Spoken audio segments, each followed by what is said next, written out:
organizadores, ¿no? La autoinvitación. Sí. Hasta hace poco estaba acá acompañándolos en las reuniones y demás. Ya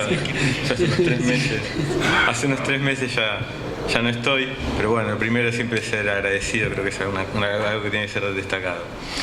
El enfoque en primera instancia que quiero dar al abordaje de la presentación es entender que el medicamento se inserta dentro de algo que llamamos el derecho a la salud y como tal, ¿no? En Brasil en la Constitución dice que la salud es un derecho y una obligación del Estado, no solo un derecho de las personas, sino que es un derecho exigible. Los medicamentos cumplen un rol social, ¿bien? Por cuenta de que vienen a solucionar problemas de salud. Y entonces no nos podemos olvidar de tener bien presente en la agenda, tanto en el camino hacia la cobertura universal, en salud, a la salud universal, y los objetivos de desarrollo sostenible, tanto como este es uno de los objetivos establecidos en Naciones Unidas. Entonces, entiendo al medicamento como un bien social, es un bien que es un bien económico por cuenta de que viene a satisfacer una necesidad en un contexto de recursos escasos. Me voy a concentrar ahora en analizar la necesidad, ¿bien? Y cómo la organización del mercado, cómo la ingeniería y cómo cada submercado está organizado tiene diferentes impactos sobre lo que es el acceso. Bien. Entonces lo primero es cómo vamos a definir el mercado. Acá hablamos Roberto habló desde el punto de vista más macro, con números agregados. Después se habló un poco de las aperturas a niveles de clase terapéutica, pero al fin y al cabo, desde el punto de vista del consumidor, bien. Creo que tenemos que modificar para entender y para partir de ahí caracterizar en qué niveles se encuentra la concentración o no. Aquí en Argentina también recuerdo hay un estudio de Fiel también donde habla sobre la concentración, pero creo que lo primero que hay que hacer es entender cómo se define un mercado relevante. Desde el punto de vista de defensa de la competencia y en algunos países también para regular precios, la definición de mercado relevante por el lado de la demanda es la que está en pantalla. Entonces dice que es un producto, que un mercado relevante de un producto comprende, son bienes y servicios que sean sustitutos para el consumidor, bien, dadas las características del producto, sus precios y el objeto de consumo, es decir, a qué necesidad van a satisfacer. Y a partir de ahí encontramos que hay diferentes formas de definir el mercado relevante. En ese trabajo de Fiel que le decía, por ejemplo, o defensa de la Comisión Nacional de Defensa de la Competencia en Argentina para probar sus fusiones y adquisiciones, toma el nivel 3 del código ATC, bien, que el código nivel 3 es, por ejemplo, como dice ahí, agentes de acción directa. Bien, y cuando nosotros miramos agentes de acción directa, vamos a encontrar productos que son sustitutos, todos, o también vamos a encontrar colados ahí algunos productos que son complementarios, que se utilizan conjuntamente. Bien, entonces podemos encontrar, si utilizamos ese nivel, distorsiones del mercado de esa forma, y vamos a encontrar probablemente un sesgo a pensar de que hay más competencia o menos concentración de la que realmente hay. Por otra parte, me voy al otro extremo.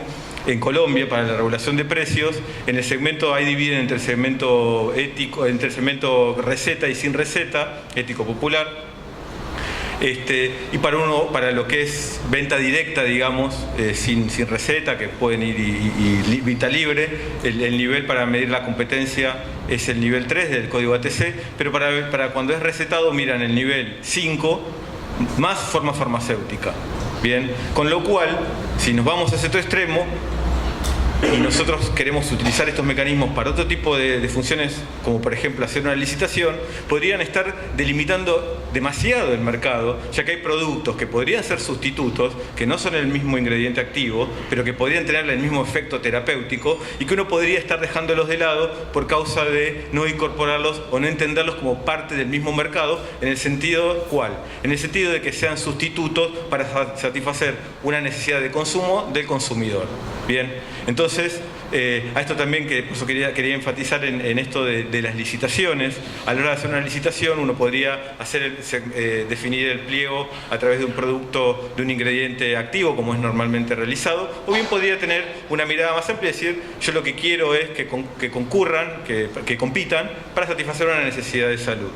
bien, que ampliaría el margen y el nivel de competencia. Entonces, finalmente, ya sea para regulación, para defensa de la competencia o para hacer una licitación, es importante tener en cuenta cuál va a ser el criterio a la hora de definir el mercado relevante, porque si uno parte desde ese punto mal, entonces el resultado también va a ser inapropiado. En particular, yo creo que quedarse con una mirada muy objetiva o muy sistémica de decir nivel 3, nivel 5, más forma farmacéutica, digo los dos extremos, que por lo menos lo que estuve encontrando.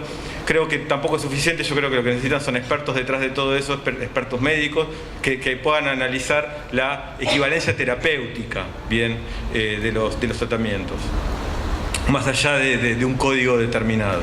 Bien. Entonces, lo primero es ver bien cómo vamos a definir el mercado y qué criterio vamos a utilizar para decir dónde hay competencia, dónde no, y cuál es el punto crítico para interpretar. Una vez que tenemos eso, ahí sí vamos a poder caracterizar los mercados de acuerdo a cómo están ahí en pantalla. Esto es bien conocido por todos: monopolios, oligopolios, competencia monopolística y que yo llamo mercados más competitivos. Bien. No me voy a detener en esto, creo que todos lo conocen. Tal vez lo que pueda resultar al léxico, digamos, de los no economistas, un poco ajeno, es la palabra competencia monopolística. Bien, competencia monopolística es donde un mismo producto, que en principio podría ser el mismo, se utilizan diferentes estrategias para diferenciarlo uno del otro y poder crear pequeños espacios de mayor poder de mercado, bien, en productos que, si no están esas estrategias de diferenciación de producto, podrían ser competitivos. No sé si está muy claro, pero es, por ejemplo, modificar la forma farmacéutica de un medicamento, ponerle marca o no ponerle marca a un medicamento y crear a partir de ahí una imagen, una percepción de que es diferente. Bien, eso es lo que llamamos competencia monopolística. Otras características de los mercados son que tienen el mercado de medicamentos o los mercados de medicamentos. Que la investigación y desarrollo es un bien público, en tanto puede ser fácilmente un bien público en una definición estricta desde el punto de vista económico, que es un bien público que puede ser copiado con unos costos de transacción relativamente bajos, a través de ingeniería inversa y diferentes mecanismos que permiten hacer eso y que por lo tanto facilitan la copia, y que eso de alguna forma podría restringir la capacidad del innovador, de quien invierte en innovación, de poder recuperar aquello que invirtió. A partir de ahí surge la idea de las patentes. El resultado después del sistema, conceptualmente, es lo que busca el sistema. El resultado después se puede ver distorsionado por diferentes conductas que más adelante voy a analizar. Asimetría de información es algo que mostraba Ginés. Quien consume no elige el medicamento. Bien, o sea, el paciente, cuando un consumidor cualquiera, cuando va a elegir un medicamento, hace un relevamiento, como decía Lita de Lázari, caminaba, veía precios, comparaba calidad y decidía. En el caso de un medicamento, el paciente no decide. Quien decide es el médico que prescribe, en el caso de medicamentos prescriptos, como deberían ser en su generalidad. Y pues ahí hago la distinción entre el mercado de venta al público y el otro, donde el venta al público el paciente tiene un poco más de acción. Bien, y la otra característica es que lo utiliza no lo paga. O sea, en realidad sí lo paga, pero lo paga indirectamente, lo tiene prepago, ya sea a través de impuestos o a través de, si lo recibe por el sistema de salud público, o bien a través de un seguro. Bien, también está el pago directo, eso existe, pero ahí no sería tanto la distorsión. Sería negativo desde el punto de vista distributivo, pero no como una distorsión de mercado. Y finalmente la regulación sanitaria. Quien consume, ni siquiera los médicos tienen información completa de aquello que van a consumir y del resultado que va a tener. Hay estudios que dicen que puede tener una efectividad de tanto, pero no hay 100% de certeza. Entonces ahí aparece la regulación sanitaria, tanto acreditando médicos, que son aquellos capaces de entender qué es lo que debe darse, como de un organismo que garantice la calidad y seguridad y eficacia, porque después de otra forma es muy difícil de verificar. Bien, entonces la regulación también introduce una distorsión en lo que sería un mercado competitivo. Del lado de la demanda, una característica fundamental es la inelasticidad de la demanda que hay en ciertos medicamentos, no en todos, pero en ciertos medicamentos sí. Y entonces una de las últimas intervenciones que estaba mencionando recién era, bueno, distintas formas de pricing, ¿no? De cómo determinar el precio. Y una de ellas es determinar el precio en función del valor, o sea, del valor que le da cada uno, cuánto yo estoy dispuesto a pagar, es mi revelación de esa preferencia. La pregunta es cómo funciona eso en mercados inelásticos, extremadamente inelásticos, como por ejemplo el caso de hepatitis C, que puede terminar en la muerte. o oncológicos, bien. Yo estoy expuesto, hay estudios en Estados Unidos sobre los porcentajes de personas que entran en quiebra por causa de tener que financiar su tratamiento oncológico. Bien, aquí con hepatitis C también. Entonces, pensar en este esquema de determinación del precio basado en el valor puede incidir con una demanda inelástica, puede terminar en precios excesivamente elevados que no necesariamente están respaldados en una negociación oferta y demanda, o sea, van a estar muy diferentes a lo que sería el costo marginal, que sería una situación competitiva. Aquí uno de los ejemplos que fue bastante mencionado es el de Sofosbuvir. Cuando sale al mercado, en realidad quise rescatarme para atrás para ir a donde sale al mercado y ver cómo en un año, si ustedes pueden ver la columna, bueno, los números del medio, de aquí no llego para presentarlo, pero ahí está señalado que la variación anual en un año fue 114%, bien, datos de IMS, en el año donde sale al mercado, y un solo medicamento, que es Sovaldi, el Sofosbuvir, representó unas ventas mundiales de 13.200 millones. Bien. Yo no tengo certeza de esto, pero algún colega me había comentado en algún momento que el valor de la patente había sido comprado. Chile no inventó, lo compró en 11.000 millones, con lo cual en el primer año ya estaba el valor de la innovación cubierto, si es que el valor de la patente es lo que refleja el valor de la innovación. Lo dejo como una pregunta. Y entonces, también lo dejo como otra pregunta. Este es un estudio que hicieron unos colegas de OMS en un equipo también interdisciplinario, donde hicieron un análisis de los precios también de Sofosbuvir que estaban haciendo experimental en países que habían incorporado, ¿no? A ese momento, creo que es esto 2015, que habían incorporado el medicamento en sus planes de cobertura. Entonces, una de las cosas también es que, como bien se decía, el monopolista, como cualquier monopolista, si estudia en Organización Industrial 1, maximiza beneficios discriminando precios. La discriminación de precios es una forma de maximizar beneficios, de esa forma se queda con lo que llamamos el excedente del consumidor. Si podría saber cuánto estamos dispuestos a pagar cada uno, se quedaría con todo eso y de esa forma maximizaría beneficios. La discriminación de precios es parte de eso. Bien, ahora, muchas veces se coloca esa discriminación de precios como que viene asociada a la capacidad de pago. En este estudio justamente realizado, lo que apuntan es a medir eso, y por eso hacen una comparación al lado medido en dólares de paridad de poder de compra, que sería el equivalente de cada país, digamos, de la misma capacidad de compra de esos dólares de cada país, y vemos que los países que más pagaron, que en aquel momento habían incorporado, decimos los países de renta baja no habían incorporado, por tanto no se podía medir, no incorporaban actualmente, entonces tampoco se puede medir, son Polonia, Turquía, bueno, saquemos Estados Unidos, República Checa, Portugal, no son los países más ricos de Europa. Bien, entonces ahí eso lo refleja el precio. Si ustedes comparan el precio y el valor en dólares, se van a dar cuenta de esa diferencia. Entonces la distribución no está hecha de acuerdo al nivel de renta. Los precios access, que son los países que están abajo, Brasil, Egipto y Mongolia, también forman parte de una estrategia de captar ciertos mercados que a precios más altos no podrían captar, y que a precios más bajos no se puede vender también por causa de la referenciación de precios, que también se utiliza para fijar como metodología de pricing de algunos laboratorios. Entonces se toma esa metodología bien, y de esa forma se cubre esa necesidad de demanda. Son países donde la hepatitis era extremadamente prevalente, y se da como de alguna forma una respuesta, pero no viene a solucionar, por ejemplo, los países de renta media, donde el 70% de la población con hepatitis C vive, bien, que no fueron parte de esos mecanismos de licencia voluntaria, donde se permitía tener un precio más bajo. Bien. Que hay muchas cosas para hacer en el caso de mercados monopólicos. En primera instancia, es antes de que se otorgue una patente. Esos mercados son originados a través son monopolios legales, digamos, esos monopolios existen por cuenta de que el Estado les otorga una exclusividad para vender. lo primero que habría que hacer es revisar las condiciones en las cuales se otorgan esos monopolios legales, si realmente constituyen una actividad inventiva, si realmente vienen a solucionar un problema.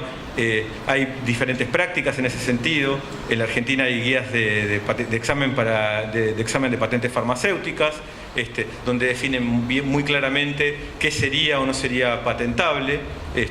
Un polimorfo, un isómero, una sal no sería patentable, una formulación no sería patentable. Son diferentes los criterios que toman los países, cada país tiene un criterio distinto. Anuencia previa es un mecanismo que tienen en Brasil, donde antes de que el Instituto de Propiedad Industrial se expida, el Ministerio de Salud, Anvisa, en realidad da un parecer sobre eso. Oposiciones a patentes. Acá en Argentina hace poco se dio una oposición a una patente de un antirretroviral, donde se reconoció que no tenía actividad inventiva. Bueno, coordinación gubernamental internacional, negociar precios en forma conjunta, compras conjuntas. Esta es la idea de generar un monopsonio, ¿no? Un monopolio del lado de la demanda, y de esa forma equilibrar el poder de mercado, como la distribución del poder de mercado. Regulación de precios. Ahí nuevamente la idea de la regulación tiene que apuntar a tratar de emular situaciones de competencia, o cuál sería el precio si hubiera competencia. Es realmente muy complejo y hay un montón de diferentes formas de regular precios, todas tienen una cosa buena y una mala. Promover una agenda de investigación transnacional, eso también fue mencionado hoy, y mecanismos innovadores de financiación de la investigación y desarrollo, también Ginés lo mencionaba. Ahí nosotros tenemos varios informes dentro de grupos de expertos de la OMS que hablan sobre el respecto, y también el panel de alto nivel del Secretario General de Naciones Unidas, que el año pasado habló al respecto. La OPS también contribuye con eso, tiene fondos para consolidar compras, como el Fondo Estratégico, para medicamentos y dispositivos, y el fondo rotatorio para vacunas, donde bueno, prestan asistencia a los estados para poder fortalecerlos y generar esa relación. Claro, el fondo, la OPS-OMS no tiene la capacidad de actuar solo, o bien refuerza su capacidad cuando actúa en forma conjunta con los gobiernos. Bien, entonces, por ejemplo, las negociaciones de compras, negociaciones conjuntas de precios, donde son los gobiernos quienes negocian, son mecanismos adicionales que tienen, porque los gobiernos tienen capacidad de decidir sobre cosas que los organismos internacionales no. Se tratan de compras finalmente de los países. Y ahora voy a pasar a otro segmento, rapidito, que es qué pasa entonces cuando se acaba el monopolio y aparece la competencia genérica. Esto es un gráfico de Médicos Sin Fronteras, donde podemos ver en junio, cuando arranca, sobre todo en junio del 2000, el valor de la combinación de estabudina, lamivudina y nevirapina costaba aproximadamente unos $10.400, y aparece el competidor en Brasil por 2.700. Inmediatamente baja el precio, aparecen otros competidores, pero no baja el precio solamente del vendedor genérico, sino también del producto original. Bien, con lo cual entendemos que no es el precio no necesariamente está vinculado a los costos de investigación y desarrollo, sino que no lo digo únicamente por leer este gráfico, sino por varias otras razones. Y esto lo destaco porque hay todo un gran movimiento de hablar del linkage, que es de vincular el costo de investigación y desarrollo del precio del producto, asumiendo como que el precio del producto está vinculado al costo de investigación y desarrollo, y en realidad eso no está probado. Bien, no está probado. El caso podríamos citar es el mismo de Sofovir, donde en el primer año se recuperó y después continuó. Bueno, las ventas continuaron. La estrategia después del laboratorio viene por diferenciar productos, hacer innovaciones incrementales para poder, de vuelta, poder segmentar el mercado para poder capturarlo. Ahí nuevamente destaco, la importancia es de buscar productos sustitutos. No tiene que ser el mismo medicamento con el mismo principio activo, sino que tiene que venir a dar la misma respuesta terapéutica. Entonces uno ahí podría ampliar la competencia, concibiendo el mercado desde ese sentido. Esto es una forma de diferenciar productos. Este es un caso en Chile de productos que acá no estamos hablando de patentes, esos son productos donde no hay patentes, donde no hay nada. En este caso particular en Chile, Chile tienen bioequivalencia y biodisponibilidad, es decir, es un producto genérico por definición, bien, aunque no todos los productos para hacer aquí en Argentina, por ejemplo, la similaridad se aprueba sin bioequivalencia dependiendo del nivel de riesgo que tenga el producto, y eso está bastante probado y de seguro. No es que estamos promoviendo que se haga esto, sino mostrando simplemente el ejemplo de Chile, pero mostrando cómo un mismo producto, con o sin marca, bien, tiene diferentes valores. El primero es el original, 34.000 es el innovador, digamos, que ya cayó la patente, o sea, es un innovador con patente caída, que un medicamento genérico con marca pasa a valer 185% menos, pero un medicamento genérico sin marca pasa a valer 3.414% menos. Bien, ese es el valor de la marca. Un ejemplo también que quiero mostrar aquí, esto es también de la Secretaría de... Perdón, voy a volver para citar bien. Del Servicio Nacional del Consumidor del Ministerio de Economía de Chile, del Gobierno de Chile. Esta es la página del Gobierno de Chile, donde dice entre bioequivalentes, es decir, ahí lo que dice que es el mismo laboratorio que tiene un producto con marca y un producto sin marca, el mismo laboratorio, el mismo producto, uno con marca y otro sin marca, y encuentra diferencia de casi 30.000 pesos, bien, en el mismo. Eso es diferenciar productos, eso es generar competencia monopolística. También hay otros tipos, por ejemplo, la forma farmacéutica, la concentración, la forma en que se presenta el producto. Esto está tomado del Ministerio de Salud de Chile, de Colombia, perdón, ahí está la fuente. Lo que destaco es lo que está en negrita, que dice la diferencia. Ahí son precios comparados en dos países de Abatacep. Bien, son varios países, está muy chiquito, no sé si se puede, bueno, Reino Unido, son varios países, porque esto lo hace Colombia para su regulación de precios, este análisis. Entonces fija en otros países y ve si justifica el aumento del precio pedido en función de en otros países, si ese aumento de precios existe. Y lo que dice es que en realidad ven que en muchos otros países el valor de la presentación del polvo liofilizado y la jeringa presionada es aproximadamente el doble, y ustedes lo podrán ver mejor que yo, no alcanzo a ver de acá. Pero lo importante es que dice que la diferencia observada puede deberse al dispositivo de aplicación. O sea, lo que justifica la diferencia en el precio es que hay uno jeringa y el otro no, aunque el costo del dispositivo no lo justifica. Eso es diferenciación de producto. ¿Qué es importante aquí? Bueno, este es un estudio. Hay que prescribir por genéricos, es una de las cosas que quiero destacar. La prescripción por genéricos es una política muy importante. Ginés destacaba, bueno, pero después puede pasar a manos del farmacéutico cuando y esa parte está en discusión. Digo, ¿qué tal si hay una prescripción por genérico bien monitoreada, acompañada con listados públicos de los precios de los medicamentos, para que el paciente, quien va a comprar, pueda ver cuáles son esos precios y también formar parte de la toma de esa decisión? No me voy a extender, hay muchas más cosas para mencionar, pero creo que de alguna forma también fueron abordadas. Muchas gracias.